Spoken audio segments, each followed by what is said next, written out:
Okay, welcome back.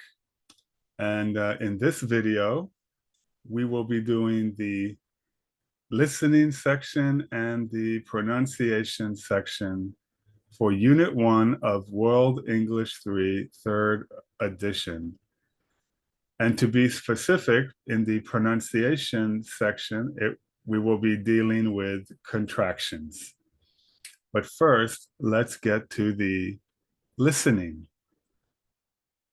All right, so in this section, the first part, you're going to hear somebody talk about push factors and pull factors.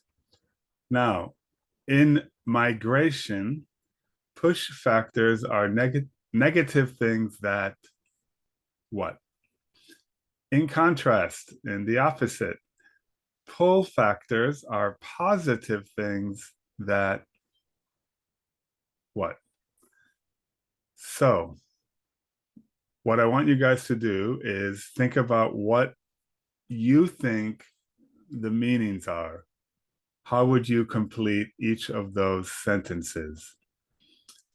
And you can pause the video for as long as you need now.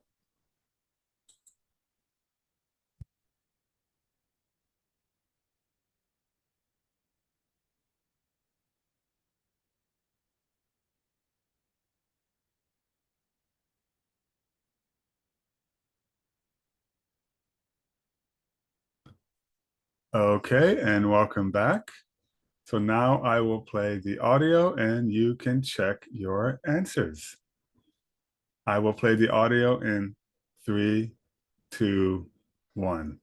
Hello, everyone. Let's get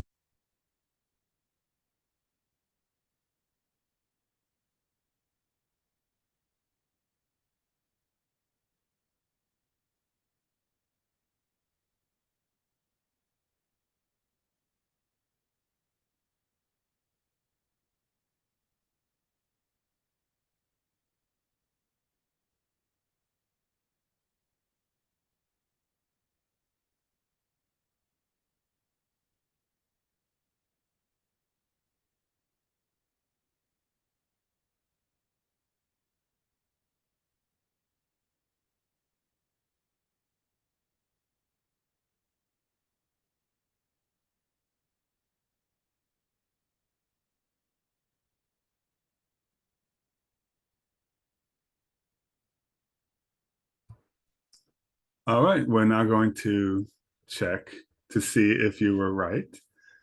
Now, just think of the words push and pull.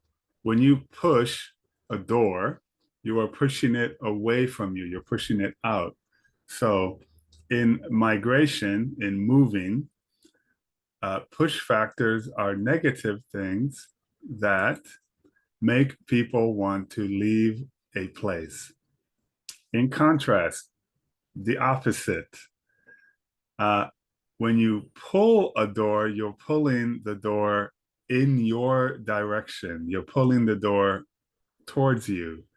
So when moving, pull factors are positive things that make people want to move to a place. All right. If you need to take notes or copy this down, whatever you need to do, pause the video for as long as you need now.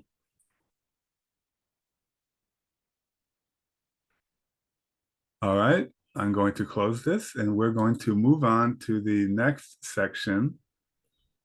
And in this section, we're going to listen to the entire discussion.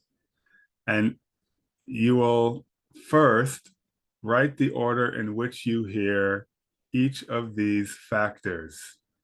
And the factors that you're going to hear are cultural, economic, environmental, personal.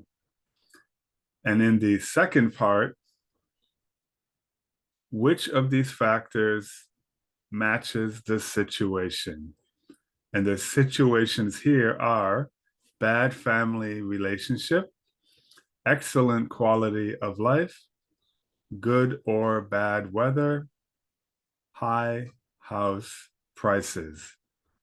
All right, I will play the audio. And again, for number one, in which order do you hear each of the factors?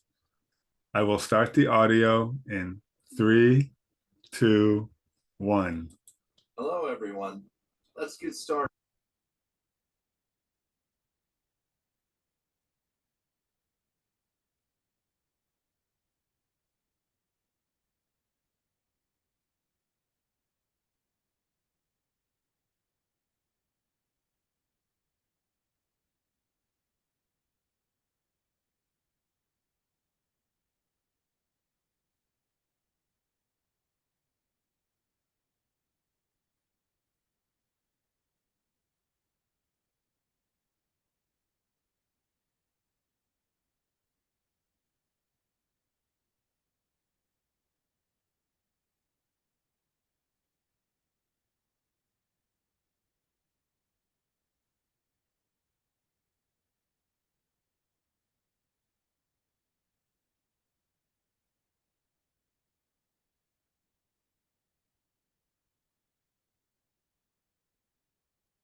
All right, so for number one, if you need more time, pause the video now.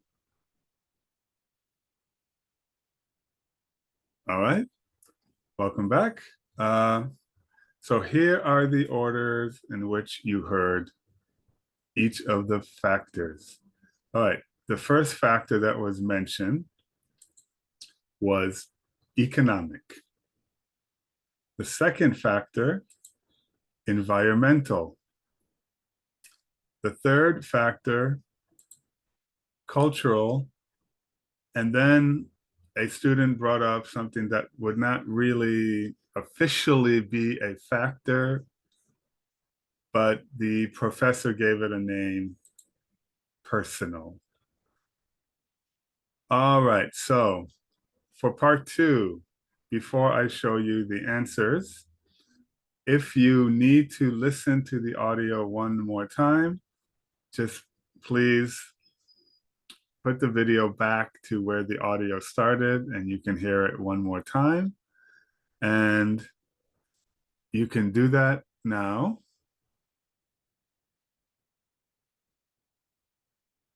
All right. So for those of you who did that, welcome back. We are now going to check. So we have cultural, economic, environmental, and personal factors. So, a bad family relationship, that would fall under personal. Excellent quality of life, that would be cultural. The weather is good or the weather is bad, that would be environmental. And the prices of housing is very high, that would be economic. All right. As usual, if you need to take notes or whatever it is that you need to do, go ahead and pause the video now.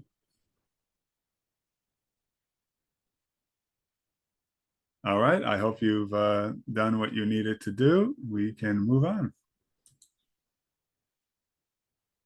All right, so if you have watched my other videos, you know that when it comes to the parts of the book, for example, here, um, this would be something that you would normally write what you think. So what I want to be clear about, when the book has something where they would like you to write what you think, but the book also has answers, keep in mind that the answers may vary, suggested answers shown. That means that these are just what the book suggests as what could be uh, one of many, many things. Again, it does not mean that you are wrong. This is just what the book gives you as an example.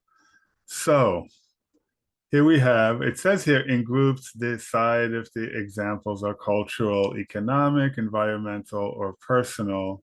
And would it be a push or pull factor? Obviously, we're doing a video, so there will be no groups, but it is something for you to think about. So I will go ahead and show you I want to be clear, the suggested answers, not the correct ones. These are just suggested. So what you might think could also be right. You can always write what you think in the comments, and I will answer you. So we have a natural disaster that affects a country. That would be environmental. That would be a push factor.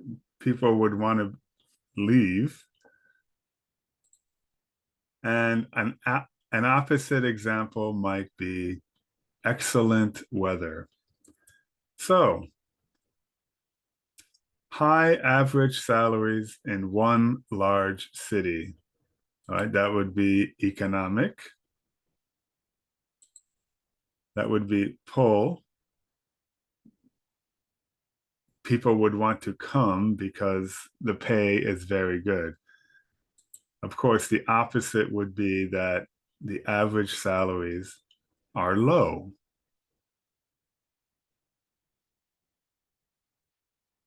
All right, scrolling down. Poor schools and colleges in an area. So that is a cultural factor. It is a push factor because people would want better schools or good quality or high quality schools. All right, having many friends who live by, I'm sorry, -1 for me. Having many friends who live nearby, that would be a personal factor. It would be a pull because your friends are nearby. Of course, the opposite would be not having many friends or relatives living nearby. All right, again, these are just the suggested answers. You might have your own. All right, let's move on. And we are now going to move on to pronunciation, contractions. All right, so what I'm going to do here is zoom in a little bit and show you this. All right, so most of you already know this. I'm sure 99% of you watching this video already know how contractions work. But just in case, uh, let's talk about contractions. Okay, the book has it as contractions of auxiliary verbs in speech and in formal writing. It is common to use the contracted form of auxiliaries like be, have, would, and will. All right, so the auxiliary verbs that they use here as an example are am, is, are, has, have, had, would, and will. The second column shows you the contractions and then the examples.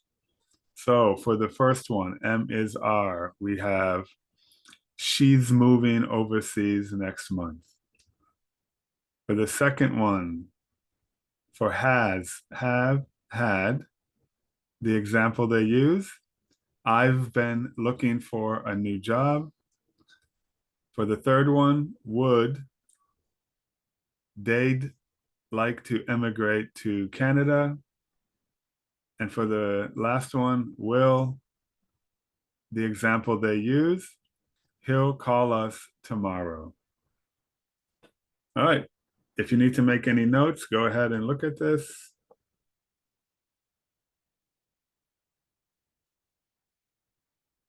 All right. I'm going to reset. And we are moving to the next page. All right. For here, I will open the activity. Okay. The first thing you should do is for each of these, what is the contraction? And for the second part, it should be when they speak, meaning when the audio is playing, which one is a contraction and which one is not. So let me read what the book has. Write the contractions. That would be write in all of these. What are the contractions for each? Then listen and note the ones you hear. In other words, listen and, well, actually, listen for the contractions that you hear. So what I'm going to do is play the audio, and then I will show you the contractions that were used. And then after that, I will show you all the answers. But first, I will only show you the ones where the speaker or speakers used a contraction. All right. So I will play the audio in 3, 2, 1. One, we've discussed.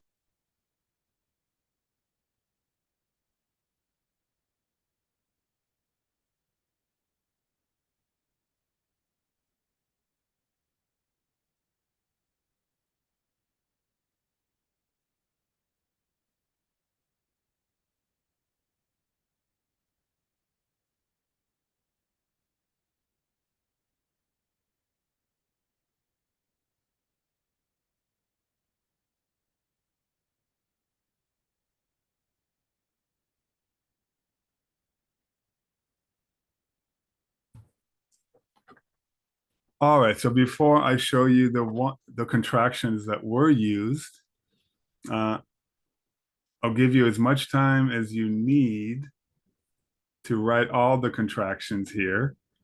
You can pause your video now.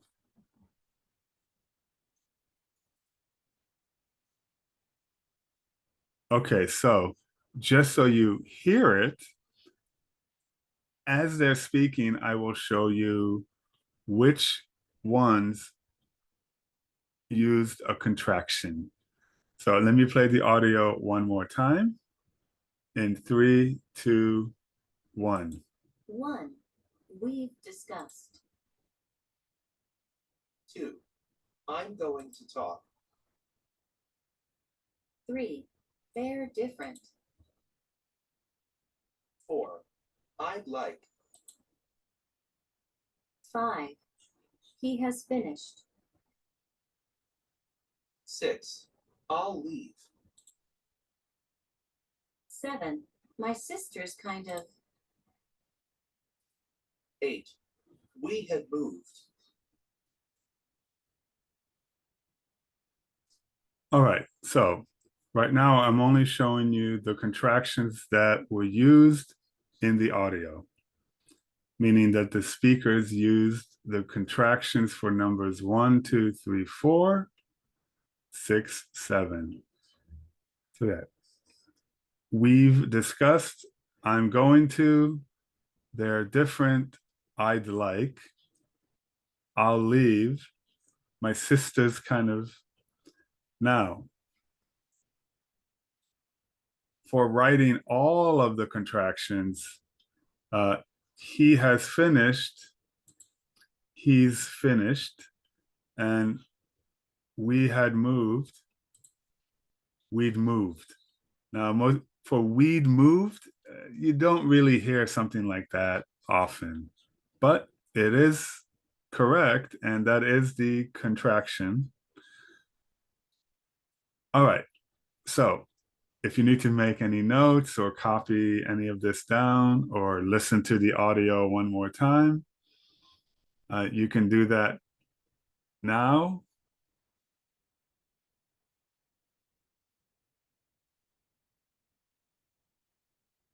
All right, so let's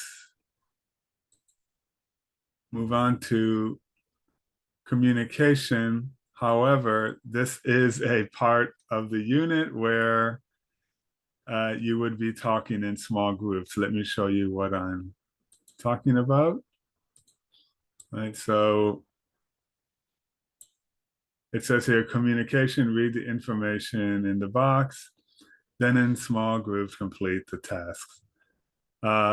Some factors do not push people away from a place or pull people to a place. Instead, they make people want to stay in the place where they already live. This is just asking you to come up with a good name for these factors, come up with a list of examples, and then share your ideas with the class. But I will leave this here so that it's something for you guys to think about, along with, along with the goal check. Think about the last time you moved somewhere. Then, it says here, take turns. Think about where you moved to. Was it a push factor? Was it a pull factor? And how long have you lived in a new place? And what factors make you want to stay in the new place? All right, and I'm going to wrap the video up here. I will reset this and I will say thank you for watching the video. I hope you learned something, and I will see you for the next video. Thank you.